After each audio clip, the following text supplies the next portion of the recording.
क्या आप घर बनवाना चाहते हैं और घर की वायरिंग करवाना चाहते हैं तो कुछ गलतियां बिल्कुल ना करें। अक्सर होता क्या है कि आपके घर की अच्छी वायरिंग होने के बावजूद, अच्छी कंपनी का एमसीबी लगाने के बावजूद, अच्छी क्वालिटी का वायरिंग लगाने के बावजूद सिर्फ़ और सिर्फ इलेक्ट्रीशियन की कमी या कम एक्सपीरियंस की वजह से आपके घर की वायरिंग प्रॉपरली नहीं हो पाता है, जो कारण बनता है आपके महंगे महंगे इलेक्ट्रिक सामान जल जाते हैं मगर एमसीबी बंद नहीं होता, ट्रिप नहीं मारता है और इलेक्ट्रीशियन जैसा कहता है वैसा आप कर भी लेते हैं या किसी को करंट भी लग जाए तो एमसीबी बंद नहीं हो पाता है। जो कमी वो कर देता है उसे आप पकड़ भी नहीं पाते हैं। एक बार सोचिए, अगर इस कमी के बारे में आपको पता होता तो आप कभी भी इलेक्ट्रीशियन को मनमानी नहीं करने देंगे। इसी कमी के बारे में इस वीडियो में बताने वाला हूं। अगर आपके घर की वायरिंग हो भी चुकी है तो आप इस वीडियो को देखकर ज़रूर एक बार एमसीबी को चेक कर लीजिए। अगर कहीं भी गलत हो तो उसे सही कर लीजिए। तो आइए शुरू करते हैं दोस्तों। Benefits for all peoples YouTube channel में आपका स्वागत है। अस्सलाम वालेकुम दोस्तों, मैं इसरार। देख सकते हैं आप ये एमसीबी, ये देखिए, ये 10 एम्पियर की है, ये 16 एम्पियर की है, ये 20 एम्पियर, ये 25 एम्पियर, ये 32 एम्पियर और ये मेन है जो 63 एम्पियर की है। ये देखिए 63 एम्पियर, यहाँ आप देख सकते हैं 63 एम्पियर की है। अब इनकी कैसे सेटिंग की जाए जिसकी वजह से घर के इक्विपमेंट्स कोई भी अननेसेसरी ना ख़राब हो। तो देखिए दोस्तों, इसमें इनपुट और आउटपुट, ये इधर से इनपुट है, इधर से आउटपुट है। कैसे हम जानेंगे कि कौन सा इनपुट है कौन सा आउटपुट है? एक तो सबसे पहली बात ये देखिए, बेंटेक्स लिंगर कंपनी की एसकेएन की है ये सारी एमसीबियाँ। आप देखिए इधर, यहाँ देख सकते हैं लाइन और लोड लिखा हुआ है। यहाँ पे लोड है, यहाँ पे लाइन लिखा हुआ है। एक मिनट, ये देखिए यहाँ पे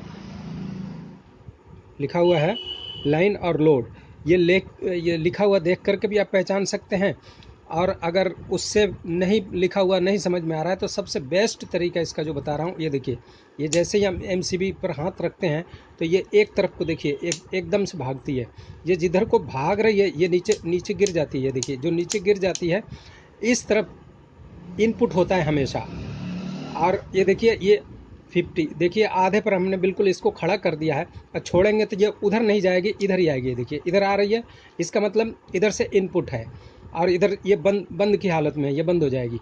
अब देखिए इसको जब हम इधर को झुकाते हैं थोड़ा सा, तब भी छोड़ने के बाद देखिएगा ये देखिए तब भी इधर ही आ रही है। इसको जब तक हम पूरा ऐसे नहीं करेंगे, अब देखिए पूरा करने के बाद ये जरा सी उसमें एक ग्रिप होता है जिसके ऊपर ये रुकी हुई होती है और जैसे ही कहीं शॉर्ट सर्किट होता है तो ये एमसीबी एकदम ट्रिप मार जाती है। तो ट्रिप मार जाती है और आगे के सामान आपका जो बल्ब है या मोटर है या कोई भी चीज़ ख़राब होने से बच जाता है। इसमें आप देखिए 10 एम्पियर, 16 एम्पियर, 20 एम्पियर, इन सब का क्या काम और कहाँ कहाँ होना चाहिए। देखिए मैंने एक यहाँ पर मैप बनाया हुआ है, इसे भी शायद आप देख लेंगे तो कुछ समझ में आ जाएगा। बाकी यहाँ से ये देखिए, ये 10 एम्पियर पे क्या क्या चीज़ का लोड हमें देना चाहिए, बल्ब वगैरह का, पंखे वगैरह का, ये सब छोटे छोटे जो 6 एम्पियर में जितने आते हैं उन सामानों का लोड आप इस पर दे सकते हैं। और वो भी कई कमरों का नहीं दे सकते हैं, सिर्फ एक कमरे का इस पर एक एमसीबी पर दीजिए और दूसरे कमरे के लिए दूसरे एमसीबी पर दीजिए। इसी तरह जो पावर का है या मीडियम साइज़ में कोई चीज़ चलाना है तो ये 16 एम्पियर 20 एम्पियर में भी चला सकते हैं। और जितने भी पावर के प्रेस वगैरह हो गया या आपके बड़े 1 एचपी 2 एचपी के जो मोटर हो गए या और भी कोई हैवी सामान हो गया, वो 25 और 32 एम्पियर पे आप चला सकते हैं।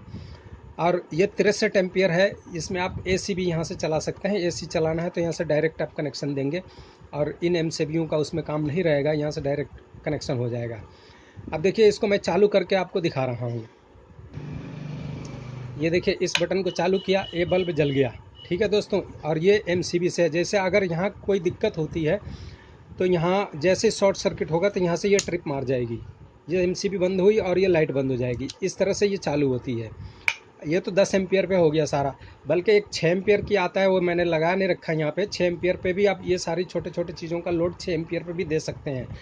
अब होगा क्या, अब मान लीजिए आप इस सारा लोड अगर आप 25 एम्पियर पे या 20 एम्पियर पे या 32 एम्पियर पे दे देते हैं, तब भी सब कुछ चलेगा। लेकिन प्रॉब्लम क्या होगी, परेशानी क्या आएगी, जब तक अगर ये 25 एम्पियर की एमसीबी है, जब तक 25 से ओवर नहीं होगा, 26 एम्पियर नहीं होगा, तब तक ये ट्रिप नहीं मारेगी। और 26 एम्पियर में पता चला कि ये जो आपके 5 एम्पियर वाले जितने सामान हैं, ये फूंक जाने के बाद, जल जाने के बाद तब जाकर के ये ट्रिप मारेगी, तो क्या फ़ायदा हुआ। इसलिए आप अपने घर की वायरिंग करा रहे हैं या करा चुके हैं, तब भी आप एक बार ज़रूर चेक कर लीजिए एमसीबी बंद करके कि जो 6 एम्पियर या 10 एम्पियर की जितनी एमसीबियाँ हैं, इस पर क्या क्या चीज़ हमारा चल रहा है। आप बंद करके एक बार खुद भी घर में देख सकते हैं, और उसको फिर अगर गलत वायरिंग हुई है तो आप उसे सुधरवा सकते हैं। अब देखिए सबका इनपुट यहाँ से कैसे, एक बार मैं आपको ये चीज़ बता देता हूँ इनपुट कैसे सबका गया है। ये देखिए, एक ये मेन हो गया, फेस हो गया, ये न्यूट्रल हो गया, ये इनपुट है। इसमें भी वैसे ही है जैसा मैंने बताया था। देखिए यहाँ ये आधे पर देखिए, आधे पर लाने के बावजूद भी ये इधर को ही भागेगी। तो ये तो मेन पहचान है इसका कि ये इस तरफ जिधर को ये ऑफ हो रही है, बंद हो रही है, ज़्यादा भाग रही है, उस तरफ से आपका इनपुट है। और ये जब बिल्कुल ज़ोर लगाकर ऐसे कर देने के बाद रुकती है, तो वो बाहर की तरफ ये आउटपुट हो गया। ये फंक्शन कैसे करता है ये देखिए, आप देख सकते हैं इस पर, एक मिनट, ये देखिए आप देख सकते हैं हर एक एमसीबी पे ये एक स्प्रिंग जैसा ये निशान बना हुआ है, ये मार्का बना हुआ है स्प्रिंग जैसा। इसमें भी बना हुआ है, इसमें भी बना हुआ है, इसमें भी बना हुआ है, इसमें भी बना हुआ है। और इसमें देखिए ये डबल पोल की है, ये इसको डीपी भी बोलते हैं, एसपीएन भी बोलते हैं, डीपी बोलते हैं। तो इसमें जो डबल डबल लकीर बनी हुई है, एक देखिए स्प्रिंग जैसी है और एक सीधी लकीर है।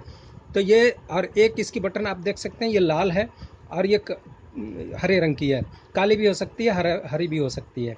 तो इसका कारण क्या है, ये क्यों बनी हुई है लाल और ये हरी क्यों बनी हुई है। इसका मतलब इसका जो न्यूट्रल है, एसपी सिंगल पोल इसका मेन है, और ये न्यूट्रल जो है डायरेक्ट है, इसमें ये ट्रिप मारने का सिस्टम नहीं है। इसमें देखिए स्प्रिंग जैसा नहीं बना हुआ है, यहाँ पे ये स्प्रिंग जैसा नहीं बना हुआ है, तो ये लाइन पर ट्रिप नहीं मारेगी, ये इस लाइन पर शॉर्ट सर्किट होने पर ट्रिप मारेगी। जिसमें आप ये देख सकते हैं ये स्प्रिंग जैसा बना हुआ है। तो होता क्या है, ये स्प्रिंग जैसे ही ओवरलोड, जैसे ही इधर ओवरलोड होता है, तो ओवरलोड होने के बाद ये तारें हीट होने लगती हैं।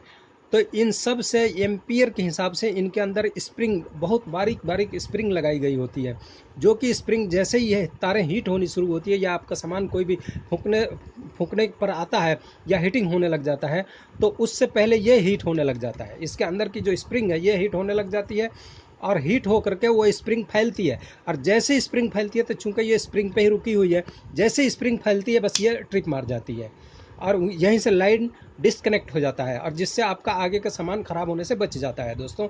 तो इस तरह से ये फंक्शन करता है।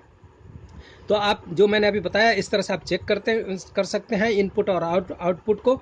किसी भी एमसीबी में यही सिस्टम होता है। अगर कहीं पर लाइन और लोड, यहाँ पे लाइन और लोड नहीं भी लिखा है किसी किसी एमसीबी में, जैसे मैं दिखाऊँ आपको, ये देखिए इसमें लाइन और लोड नहीं लिखा हुआ है, ये भी उसी कंपनी का है लेकिन इसमें नहीं लिखा हुआ है, इधर भी कहीं भी नहीं लिखा हुआ लाइन और लोड। तो इसको कैसे आप पहचानेंगे, वही जो मैंने बताया कि इस तरह से पहचानेंगे। और ये लिखी हुई देखिए, इधर की लिखी हुई ये सारी चौड़ाई हिस्सा नीचे है और इसकी चौड़ाई हिस्सा ऊपर है। तो कंपनी अपने अपने डिज़ाइन कभी कभी चेंज किया करती है, उससे कोई प्रॉब्लम नहीं है। पर मेन चीज़ देखने की है, देखिए इस पर सर्किट का निशान ये बनाया हुआ है जैसे मैंने बताया। तो इस तरह से ये फंक्शन करता है। अब इसका देखिए इनपुट जो है, मैं आपको एक बार फिर बता दूं, ये देखिए इनपुट, यहाँ से इनपुट हमने दे दिया, ये फेस दे दिया, ये न्यूट्रल दे दिया। राइट साइड में दोस्तों ये फेज होगा और इधर से न्यूट्रल होगा, ठीक है। अब यहाँ से होगा क्या, अब हम आगे का कनेक्शन कैसे लेंगे, ये देखिए इधर से एक लाइन हमारा ये निकल गया, ये डायरेक्ट ही जो न्यूट्रल है ये डायरेक्ट ही चला जाएगा, ये हर चीज़ में डायरेक्ट ही चला जाएगा, बल्ब में भी आ जाएगा, और जहाँ जहाँ आपका सॉकेट होगा या जो भी इक्विपमेंट चलने वाला होगा, सभी के पास ये यहाँ से डायरेक्ट ही न्यूट्रल चला जाएगा, और उसमें इसी में से कटिंग हो करके या एक डबल तार ले करके और वहाँ पर जोड़ दिया जाएगा। और ये मेन है, मेन में से कैसे हम निकालेंगे, देखिए मेन यहाँ से निकल करके ये भी डायरेक्ट जा सकता था, बट ये डायरेक्ट जहाँ जहाँ जाएगा वो सारी चीज़ें डायरेक्ट चलने लगेगी, लेकिन हमें अब इसे इनडायरेक्ट करना है, एमसीबी के थ्रू करना है। तो ये वायर देखिए यहाँ से हमने निकाल करके इस एमसीबी में दे दिया, ये मेन वायर है, ठीक है। यहाँ एमसीबी में दे दिया, ये इनपुट यहाँ से डाल दिया, और फिर इसी में एक टुकड़ा और ये जोड़ा, आप देख सकते हैं ये टुकड़ा, एक और टुकड़ा जोड़ा दोनों के साथ, जो कि फिर यहीं से ये सर्किट यहाँ आ गया, फिर इसमें से एक जोड़ा इसमें आ गया, फिर इसमें से जोड़ा इसमें आ गया, इसमें से जोड़ा इसमें आ गया। जितने भी एमसीबी आप लगाएंगे उसमें इसी तरह इसका कनेक्शन होते चले जाएंगे, और एक दूसरे में से करंट, ये सब चूँकि इनपुट है, इनपुट में करंट एनी टाइम मौजूद रहता है, आउटपुट में करंट जब आप चालू करते हैं जब जाता है। ये सारी एमसीबियाँ ऊपर की तरफ देखिए ये आउटपुट दे रही हैं। ये अब देखिए इसकी बल्ब की एक तार हमने यहाँ पर जोड़ा हुआ है, ये देखिए ये जोड़ा हुआ है, तो यहाँ से ये चालू हो रहा है। और इसका देखिए न्यूट्रल मैंने कहाँ लगाया है, आप देख सकते हैं, ये देखिए ये हरी वाली तार, ये देखिए ये न्यूट्रल, इसमें से मैंने डायरेक्ट यहाँ दे दिया है, न्यूट्रल दे दिया है, और मेन यहाँ से है। अब हम इसमें देखिए ये जो बाहर और भी जा रही है ये तार डायरेक्ट, और भी कोई चीज़ चलाने के लिए जो कुछ भी चलाएंगे आप, तो ये तो न्यूट्रल चली गई, और फेज ये देखिए 25 एम्पियर पे हमने यहाँ से जोड़ा है, और यहाँ से ये आउटपुट हो रहा है। अब ये दो तारों को हमने यहाँ निकाला है, देखिए इसको मैं 1 मिनट चालू करता हूँ, 1 सेकंड, और जैसे ही हम इसको टच करेंगे ये एमसीबी यहाँ से ट्रिप मार जाएगी, ये जिसमें जुड़ी हुई है ये वाली ट्रिप मार जाएगी। आप देखिए अभी मैं आपको दिखाता हूँ, ये देखिए ट्रिप मार गई, देख सकते हैं वो ट्रिप मार गई, बंद हो गई, अब वो लाइन बंद हो गई आपकी। लेकिन ये बल्ब जो हमारा चल रहा था, 1 मिनट, वहाँ से पीछे से तार हिल गया, ये देखिए बल्ब चालू है, सारी कुछ हमारा बच गया। लेकिन यहाँ शॉर्ट सर्किट जैसे ही मैंने किया, तो ये आपकी एमसीबी देखिए यहाँ पर आकर के बंद हो गई है। तो इस तरह से ये एमसीबी काम करता है, और आपको घर में किसी को शॉर्ट सर्किट लगने से भी बचा सकता है, और कहीं आपका बड़ा मोटर वगैरह है उसको ख़राब होने से भी बचा सकती है एमसीबी। बट सवाल ये है कि मिस्त्री ने किस तरीके से इसको किस ढंग से किया है। कई बार होता है मिस्त्री इन तारों को कम खींचने की वजह से, या मतलब जितनी तारें चाहिए, जितनी एमसीबी हैं उसी हिसाब से तारें भी जानी चाहिए, और हर एक कमरे वाइज अलग, कमरों में भी पावर के अलग होने चाहिए, और आपके जो पंखे बल्ब कूलर वगैरह हैं उनके अलग होनी चाहिए। तो मिस्त्री क्या करते हैं, कई बार तारें यहाँ से कम खींच के ले गए होते हैं, और वो आगे मान लीजिए पावर की तार लेके गए हैं, तो उसी पावर में से क्या करेंगे आपको ये लाइट का दे देंगे। तो उससे क्या होगा कि वायरिंग चलेगी तो, लेकिन वो वायरिंग मन मुताबिक नहीं हुई, वो गलत है वायरिंग वैसे।